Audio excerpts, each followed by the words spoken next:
Hi అండి, అందరికి వచ్చేసి మొహరం పండుగ శుభాకాంక్షలు. అంటే మన తెలంగాణ పద్ధతిలో చెప్పాలంటే పీర్ల పండుగ శుభాకాంక్షలు.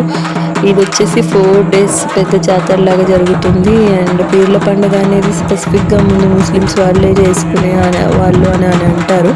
బట్ ఇక్కడ మాత్రం అందరు చేసుకుంటున్నారు. ఇప్పుడు ఊర్లలో అయితే చాలా బాగా చేసుకుంటారు. ఇక్కడ మన సిటీస్లో చెయ్యరు, కానీ ఊర్లలో బాగా చేసుకుంటారు. ఇది మెయిన్గా వచ్చేసి హుసేన్ అని త్యాగమూర్తులు ఉన్నారు కదా, వాళ్ళు చనిపోయి వాళ్ళ రక్తం చిందించినందుకు అప్పటి నుంచి ఈ పండుగ అనేది వచ్చిందనేది పూర్వ కథనం ప్రకారం ఉందండి. అండ్ ఇది వచ్చేసి 14వ శతాబ్దంలో వాళ్ళు మరణించారని అప్పటి నుంచే ఈ పండుగ అనేది జరుపుకుంటారని అంటారు. సో ఈ పండుగలో చాలా వేరియేషన్స్ ఉన్నాయి. అన్ని క్యాస్ట్ వాళ్ళు ఆచరించడం అనేది బాగుంటుంది మెయిన్గా.